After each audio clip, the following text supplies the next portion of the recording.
नौकरी भी पाओ और दुल्हन भी पाओ।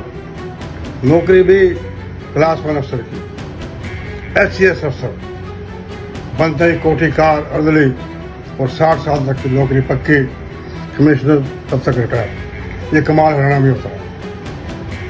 मित्रों, मनोहर लाल खट्टर ने, मैंने उनका एक वीडियो देखा अभी, आपको दिखाएंगे।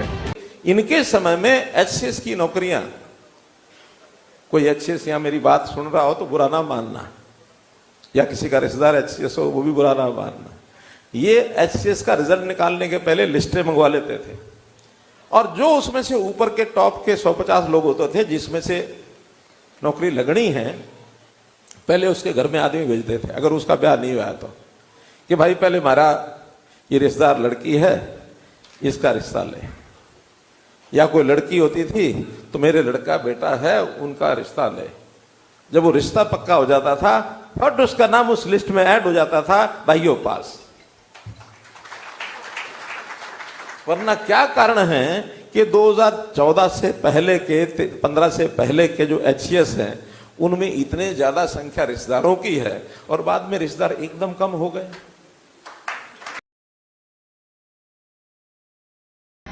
वो कह रहे हैं बिना नाम लिए कि भूपेंद्र हुड्डा के शासन में ऐसा होता था कि जो HPS से परीक्षा लेता है HCS अफसरों की, वो जो टॉप के लोग होते थे उनसे संपर्क करते थे रिटन लिस्ट में कि उनकी लड़की से रिश्ता कर दो, उनकी नौकरी पक्की।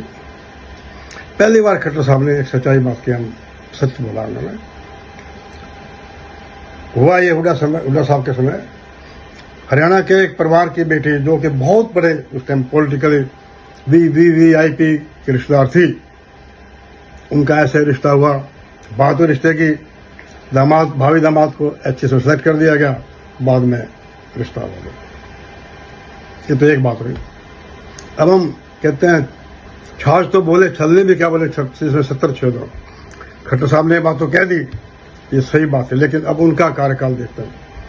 मनोहर लाल खट्टर जो कहते हैं बिन पर्ची बिन खर्ची नौकरी का ढिंढोरा फिरते हैं।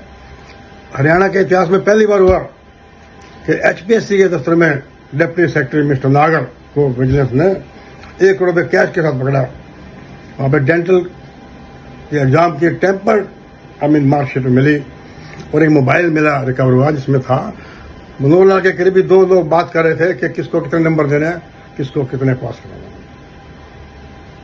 और जो चेयरमैन है मौजूदा HPSC हरियाणा में, वर्मा साहब, इनका पिछले समय की कोई इंक्वायरी चल रही थी सेंट्रल विजिलेंस कमीशन में, वो भी एक प्रभावशाली व्यक्ति ने ठप करवा दी थी। ये भी एक रिकॉर्ड की बात है। एक प्रभावशाली व्यक्ति ने वो भी ठप करवा दी थी, ये भी एक रिकॉर्ड की बात है। तो हम बता दें कि ये इस मामले में सभी नंगे हैं। चौटाला के समय में मुख्यमंत्री रहते हुए जो कथित धांधली हुई थी, उसकी 17 साल बाद सेंक्शन मिली, अभी राष्ट्रपति द्रौपदी मुर्मू में दी। वो केस अदालत में चल रहा है, इसके बारे में हम कोई ज्यादा टिप्पणी नहीं करना चाहते। हुड्डा साहब ने मिस्टर बिडलान जो कि सिरसा के DC थे, जब 95 में भिवानी में डब वाली में DV स्कूल में आग लगी और सैकड़ों बच्चे जल के मर गए, उस टाइम वो डिप्टी कमिश्नर थे वहां के, ड्यूटी देने के बजाय वो भाग गए वहां से, और उन्हें ही हुड्डा साहब ने HPS का मेंबर बना दिया ताकि वो रोहतक कहने वाले उनकी कम्युनिटी के कुछ वोट उनके बेटे दीपेंद्र को मिल जाए। सुनो, चौटाला जब CM थे तो HPSC के इंटरव्यू में सवाल पूछा जाता था, उस नेता का नाम बताओ, इसने अपना ताज छोड़कर VP सिंह सिर पर रख दिया। हुड्डा साहब जब CM थे तो HPSC में सवाल पूछते थे, उस नेता का नाम बताओ जो कि विधानसभा का जीवित सदस्य है। हुड्डा साहब के पिता रणबीर सिंह, और देवीलाल ने अपना ताज VP सिंह के सिर पर रखा था। इन सवालों का बच्चों की प्रतिभा से क्या मतलब है, मुझे तो समझ नहीं आता। मतलब कि इन सवालों का मतलब क्या। अब थोड़ी हम और भी चर्चा करेंगे। मनोहर लाल खट्टर के टाइम में जुडिशरी का जो एग्जाम हुआ HCS के,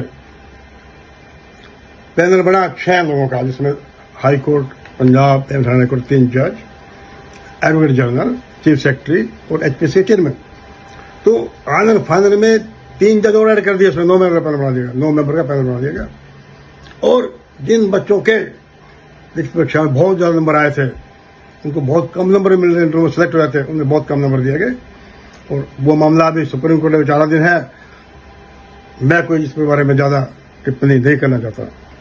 तो मेरा मानना है इस माह में सभी नंगे हैं। HCS की नौकरी सभी नंगे, कोई जिसका जितना बस चलता है उतना ही करता है। चौटाला साहब के टाइम में जब नौकरियां अब HPSC के इंटरव्यू हुए, मेंबरों को इंटरव्यू में नंबर देने का अधिकार होता है। जहां तक जानकारी है, कुछ सदस्यों को बुलाया गया एक बहुत बड़े पुलिस अफसर ने कि मेंबर को कहा इस उम्मीदवार को इतने नंबर देने हैं, वरना तुम्हारे खिलाफ शिकायत आई है, पर्चा दर्ज हो जाएगा और जिसको नंबर देने हैं उसका पति तुम्हारी इंक्वायरी करेगा।